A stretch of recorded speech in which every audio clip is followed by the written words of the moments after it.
Good day and welcome back to Elementary 72 Gaming. Now, for today's video, I'm actually going to be covering something that came up in one of my previous stories. The drawbacks between certain members of Baum's companions and how they would relate to the original story of the 13 Warriors.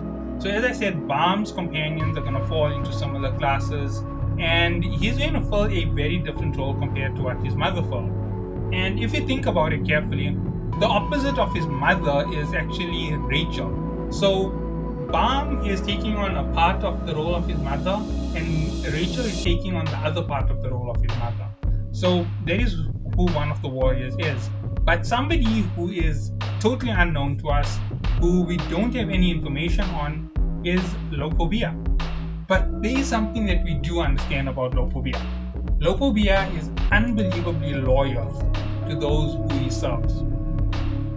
And who can we imagine pulling off that particular role for Baum, right?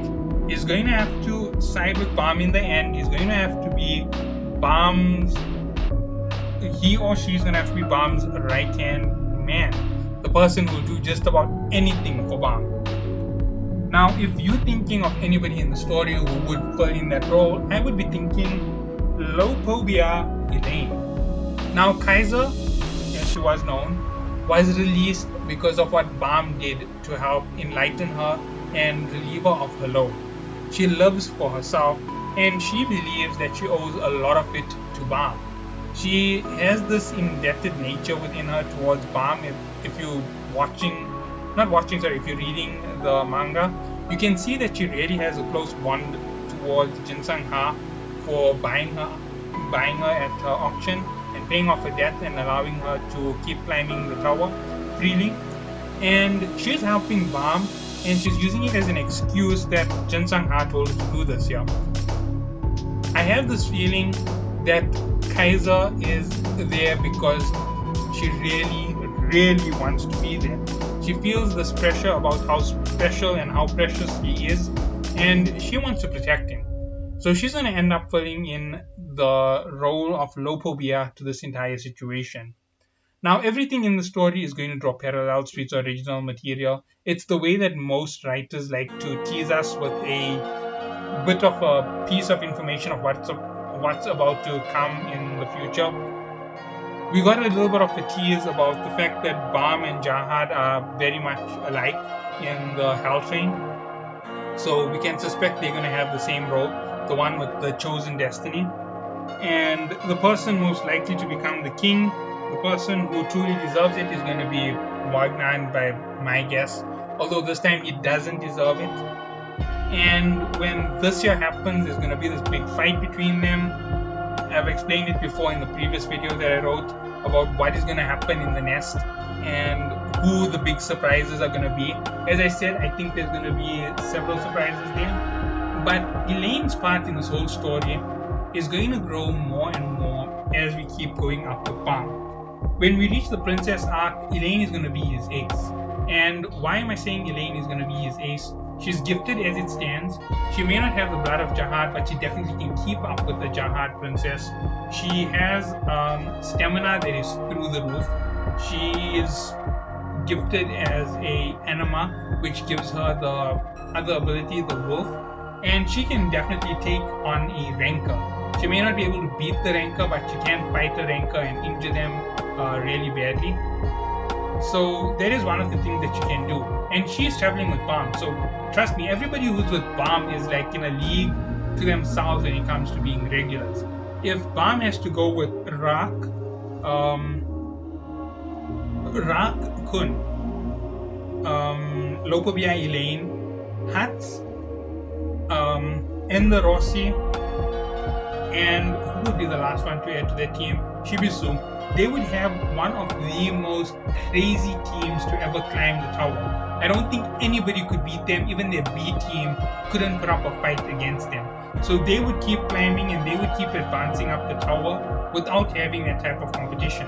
And as you get higher up the tower, the competition gets worse and worse. Those coming up from the bottom are generally very powerful individuals, but those already higher than you are crazy powerful, being stopped by even more crazy powerful individuals.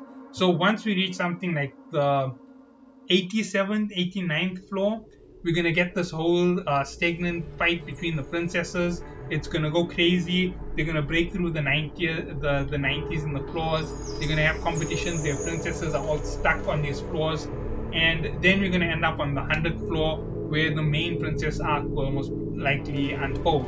And the princess arc is gonna end with something unbelievably crazy and ridiculous. We're gonna get this whole thing about Balm actually most probably siding with the fact that he has feelings for one of the princesses.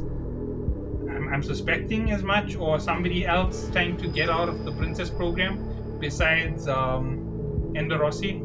So we could expect a whole lot of situations on the 100th floor. And by my guess, the person who is going to show up to interfere with the 100th floor is going to be Arye Han. So Arye Han's test will be administered, and Balm is going to have to fight him. But Arye Han is intending to kill him. So it's going to be a real intense fight, and Balm's going to end up killing his first 10 family head member at this point.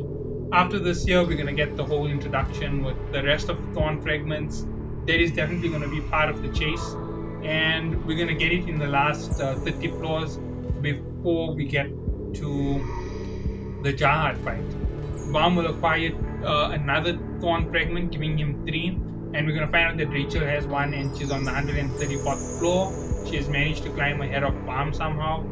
Don't even ask me why I'm guessing that she's going to be there, but I suspect she's going to be there. Wagner is all of a sudden going to get up to the 134th floor. He's also going to be waiting there to stop Baum because he believes there's a way for him to become king, and he doesn't need to open the tower any further, because at this point I think Baum would have already collected the 13 months, or it will be just one or two pieces of it left on the 134th floor that he's going to have to go through. It is going to be the most intense, heavy packed season with less than a day or two between all of the fighting that happens in the fifth season. I suspect that's where everything will end. I'm not giving a good enough guess to what's going to happen in the 100th to the 133rd floor, because I'm not 100% sure how they're going to go. The end of this chapter in the nest is going to dictate it. But I suspect Elain is going to play the faithful dog role of Balm. Now, when I say faithful dog role, I mean the most loyal individual no matter how things go. And I have a feeling that things are going to get intense at this point. And we're going to get the whole fighting between the princess's story where she's going to intervene. She's going to definitely be the ace. She's going to help Ender Rossi with Lila and Shira. And then after that, we're going to get the big fight with the main heads. The main heads from all the princess lines. Sorry about that. And at this point, we're gonna meet up with a whole lot of individuals, and Elain is gonna actually throw them the whole clue about what they are doing, all the tests they have to go through for the princesses. And she's probably gonna know a little bit more than Ender Rossi about what is going on that floor, because she's a noble birth individual who was supposed to become a princess. So she most probably was trained for the situations, and they're gonna go through all of this, and she's gonna be the ace for the section. She'll most probably make it through. I don't think any of Balm's 13-member parallel individuals are going to die. Arc Raptor wasn't a 13-member parallel. Neither was Prince. So they don't have a parallel. But as I said, we know Rachel has a parallel. We know Balm himself is a parallel. Kun, Rock. We know that Elain is most probably going to be a parallel. We know Hut is going to be a parallel to Arye Han. And then we've got the others who will show up. We've got Ender Rossi, we've got Anak. She's definitely going to be there in the 134th floor. And the last 4 members who will show up, I'm not sure on who they're going to be.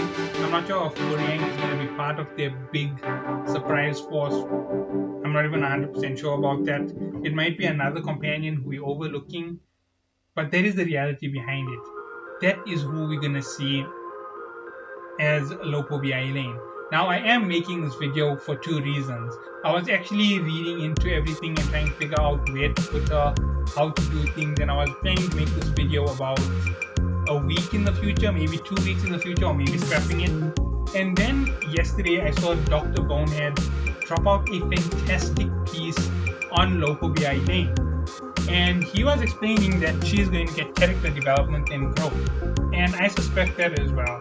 I suspect in this whole arc, she's going to get this whole thing about loyalty and never biting the hand or whatever, basically from the head of the family. And she's going to say, well, while y'all were leaving me in the pig's pen, this boy came through, he liberated me, and he set me free. So there's no way I'm not going to be loyal to him. And I suspect we're going to get this weird Lopobia smiling situation where he's going to smile at her. We're going to get a full introduction to him. And this fight will either end with his death, or it will end up with them having a possibility of a fight later on. But this year will shake up the tower, because this will be the first big heavy hit to Jihad and the 10 great families. You know, with someone of her caliber, it might be possible that she ends up doing something even more insane, like actually attacking the Lopobia family head and actually succeeding in hurting him a little bit. We never know, and we'll only know when the time comes. So hope to see you all in the next one, and have a good day.